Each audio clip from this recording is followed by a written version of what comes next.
Hi. So I'm gonna cook some dinner, but I am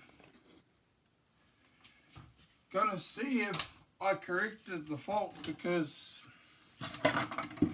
I may not have had enough memory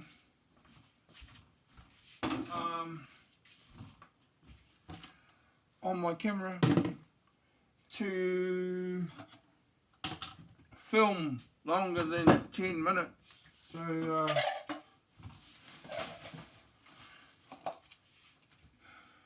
I deleted a lot of the files that I had, and hopefully that's going to allow me to be able to film longer than 10 minutes. And if that doesn't work, then I don't know what's going on.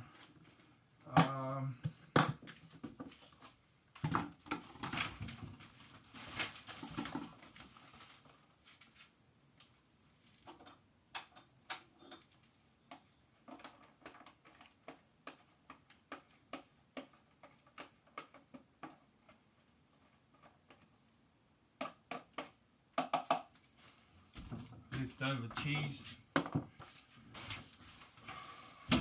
My dog will like sniffing that out.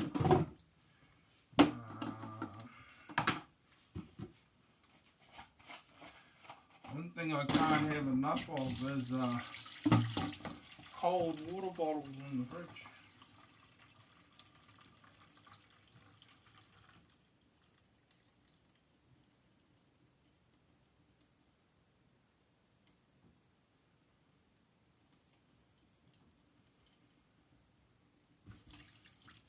So I seem to have got a lot of interest from the 300-pound soup post.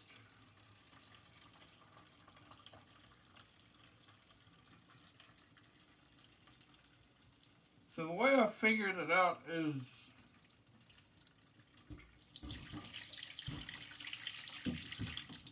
the seams.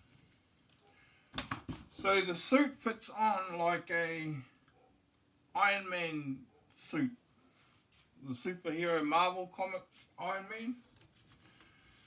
It doesn't strap on underneath the arms like a conventional armor. It actually fits on and is jointed at the wrist, jointed at the elbow, jointed at the shoulder, and has a chest plate which clips under the side, and has a torso, hip, groin part which has a seam around the thighs, a seam around the knees, and a seam around the ankles.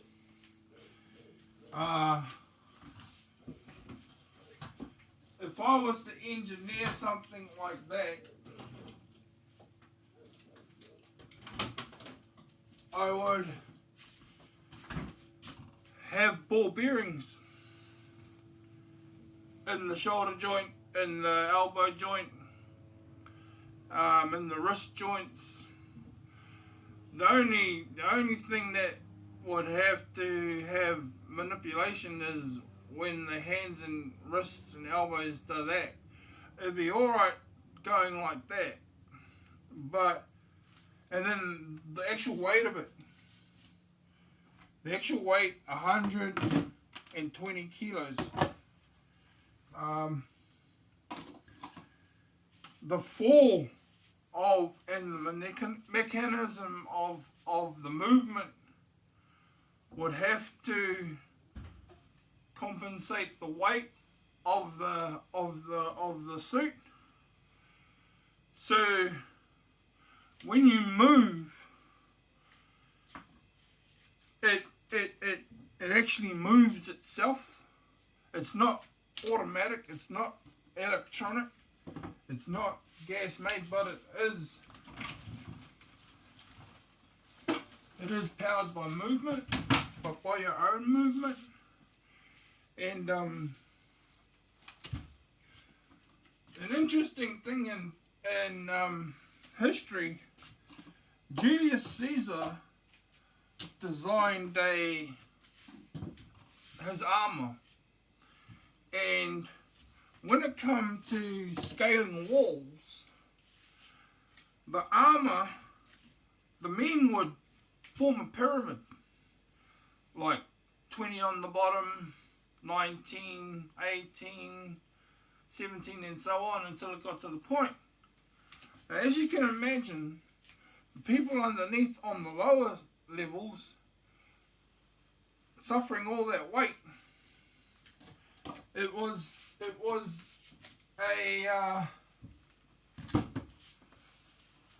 an invention to allow the bottom layers to handle the weight of the top layers, and the way he did it is that the armor they wore fitted so that it wasn't the human inside that took the weight of the person standing on top of them. It was the armor, and so it was the armor that locked into place, that allowed them to scale up on top of each other and get over walls.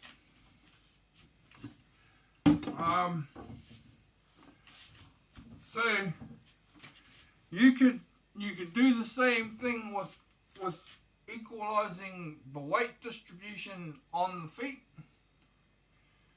and the bearings inside the seam works. You did, like,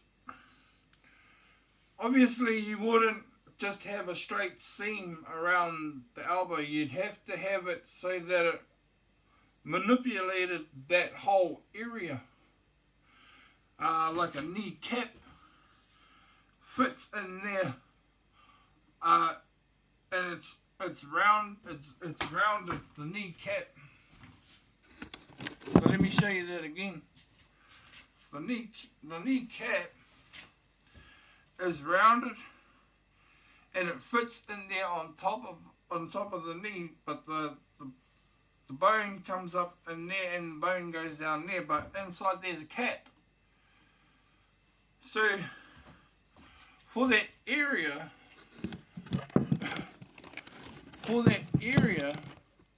you would have to formulate the ball bearing so that it does that sort of thing.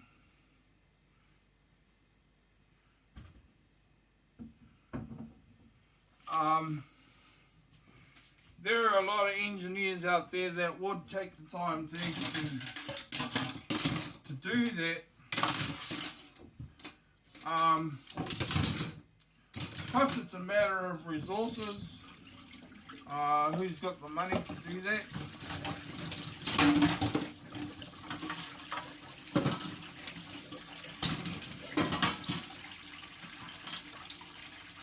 So I'm just going to clean up and I'm going to put dinner on.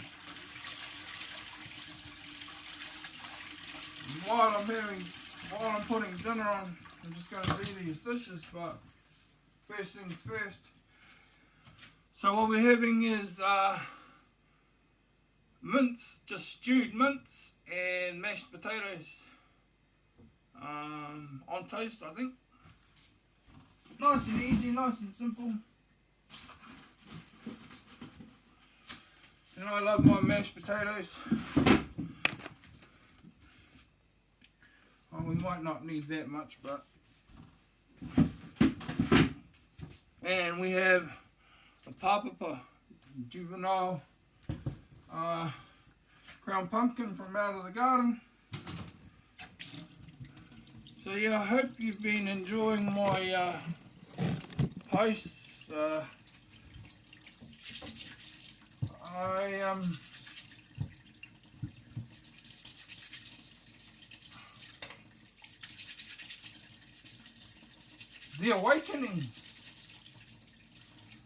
The awakening in one's mind. I needed to talk to you all about the awakening.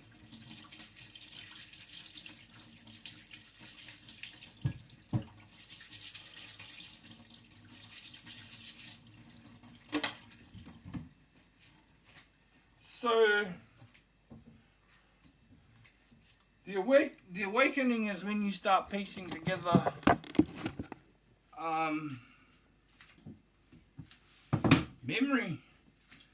memory from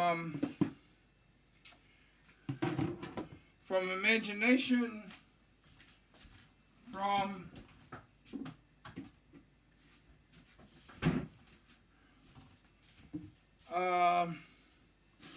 actual memories.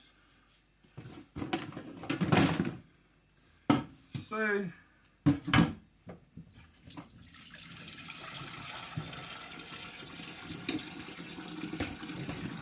like I keep saying,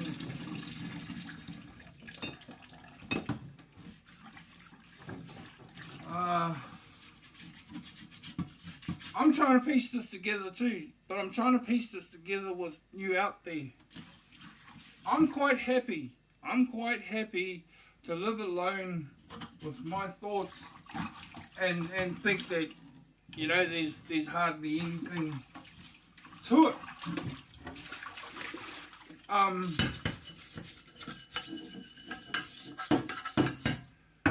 But for the sake of investigating, a key word, investigating, for the sake of investigating, I'm going to pursue this subject on YouTube, as a part of keeping it real. What is real and what is not? What is substance? What has substance and what doesn't?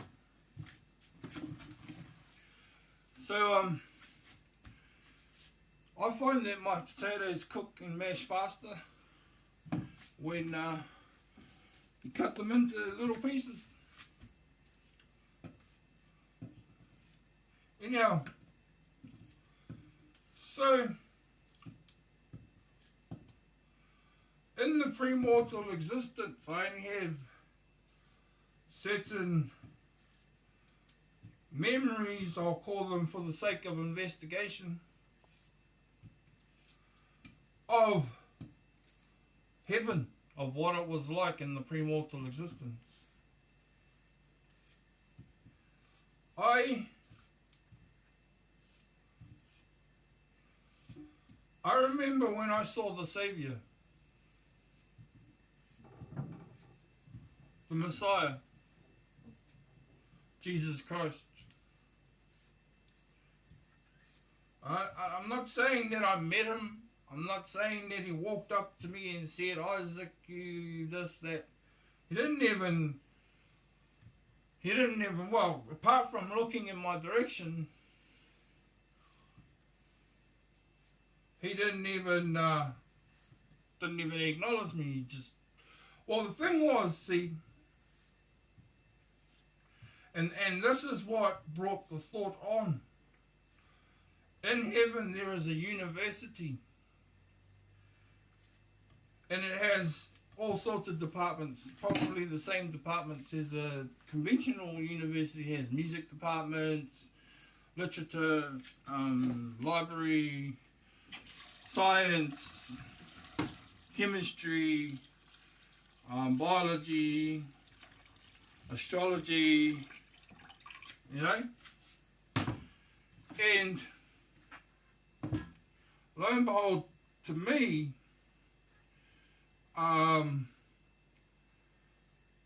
it would seem that it was a privilege for me to be accepted into the University of Heaven.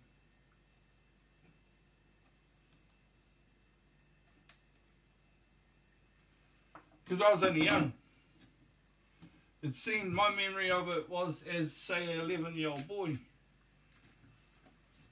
in university, which is quite a privilege because you've got a lot of teenagers and adults and stuff walking around. And much the same as you would remember it,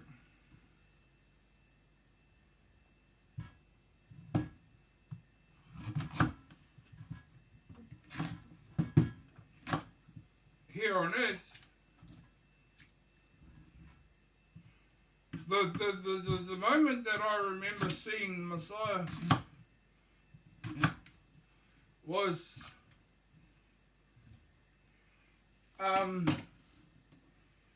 well, there was this little I don't really know what an amphitheater is, but it's a little, it had, oh, well, this is perfect.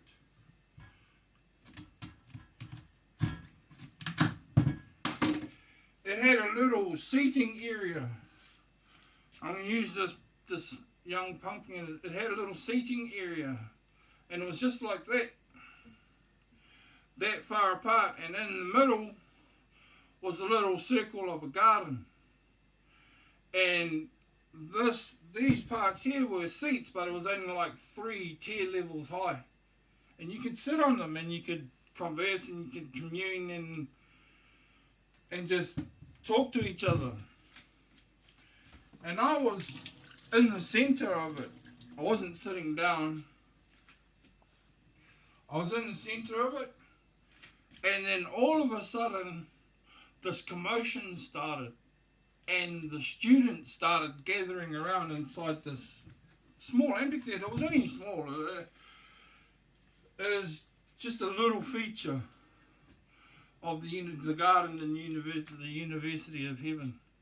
And then a commotion started, and all of the students started to gather together in this little amphitheater sort of thing. A miniature. Probably no bigger than this flat. Probably with just a little area to walk through, maybe 5-6 meters width between each of these, and these would have been probably 7 to 10 meters wide themselves, and maybe 5 to 6 meters high, just with 3 seats levels high. So all of the students started to gather in this little area, and the commotion was, and the whisperings and the hoverings that were happening was, he's coming. And I'm like, who's coming? Who's coming? The Messiah's coming.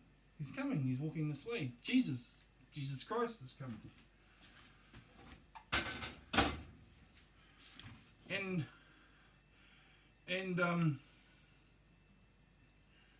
I just stood there.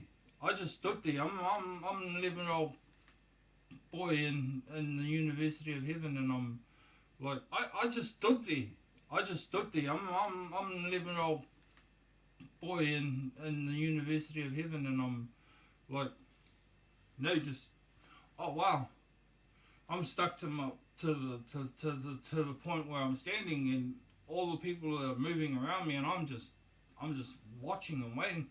And he comes walking along about, say, 7 meters away from me, and crowds of people are just like hovering around him, and they go, wow, this and that and that and this and this and that. And I'm just standing there, but it just seems like, well, for lack of a better thing to say, like Moses parting the Red Sea. There was this moment where the sea was parted, and I could see clearly through to him. He didn't turn and look at me or anything. There was just that moment of clear that I could see him standing there. And he looked pretty much exactly like the photos. Not so white though, but colour's not so much of a issue in heaven. It's like when you're kids. When you're a child, you don't even think about the colour of people. But yeah, make it out of it what you want, because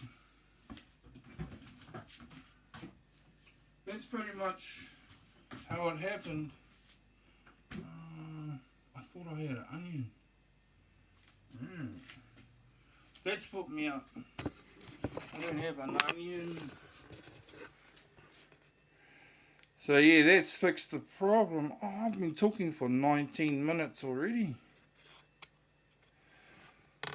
So that must have been the problem. I already had too many too much time worth of videos that I hadn't edited in there. I don't mind whatever you write in the comments. Call me a whack job, call me crazy, say whatever. But just the awakening of when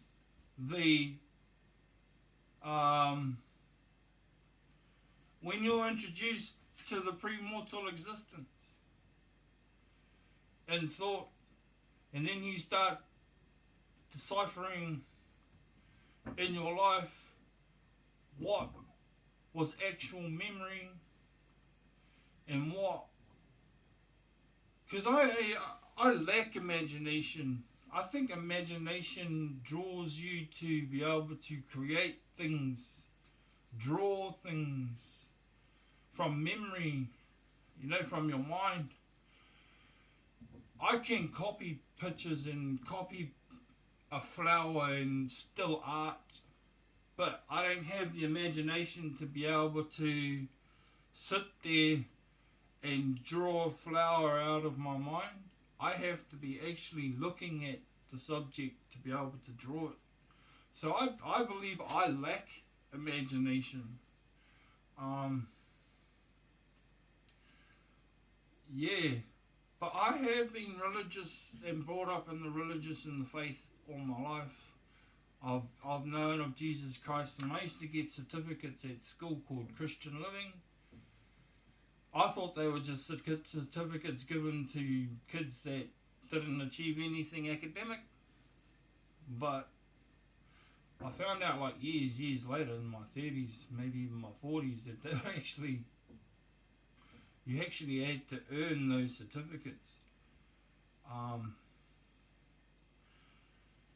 So deciphering what is a memory is the same as questioning yourself, asking yourself, do you hear voices? And a voice, to me, if I was to hear a voice, it would be heard through my ears, audibly. Anything else that occurs in my mind is a thought. The things that just pop up in your mind and you're thinking, where did that come from? Okay, that goes along with this thought, this thought, this thought, this thought, and they all seem to be connected in some way. I also remember walking through the dining hall in heaven, but not trying to brag about it, but I seemed to be someone that held command and authority in heaven. I believe, I've named that character in heaven Lethal Elite. All the angels in heaven were from the family Elite. So you had your name, my name was Lethal Elite. And then Guidance had her name, and hers was Guidance Elite. And then Remembrance was Remembrance Elite, and Religion was Religion Elite. Love Elite. Hate, as you might not expect it, but that's a good angel.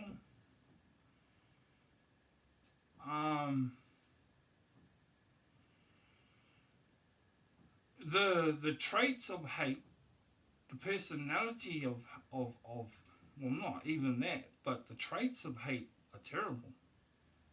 But the actual angel who studies hate, that identifies it, that investigates it, that identify and investigate is about the only words you can, that catalogues it, that just knows everything about it, would be able to distinguish hate from anger, jealousy, envy. Those are possibly still angels as well, that you would know envy. I know envy. I know jealousy. I know anger. You know? Don't tell me what anger is. Don't tell me what jealousy is. Don't tell me what envy is. I know what envy is. And then there's, like, you got images of little angels, like, I want to shut this off soon. I feel like I'm giving too much information. But, the little Cupid angels, they had foes, little goat-legged horned angels. Not angels, but little devils. There was like a kindergarten, a creche, where you tried to keep all of them, like, in order. And the twins, jealousy and envy, those two cut it up. But they weren't little goat-legged, goat-horned little kids. They were little Cupid, little angels running around. And then they had black angels too, like black wings. Yeah, have a look at this is where I'll leave it off. You have a look at a black swan. And you look at it and you think,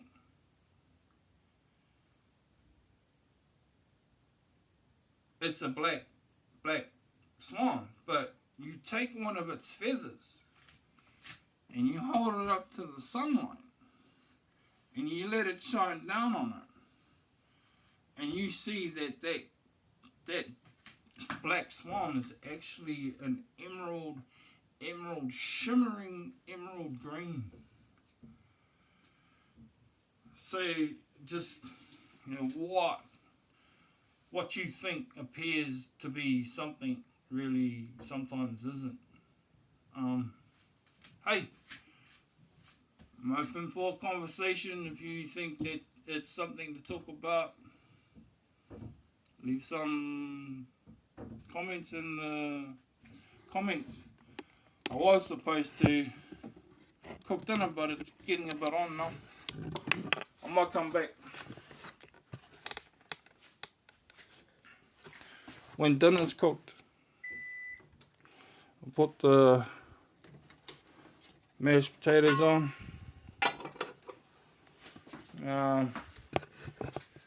Gonna put the mixed vegetables in with the mince and boost it up. Well, no, that. I was going to put some extra corn in it, but that's cream style. Yeah, it's enough for now. See you later.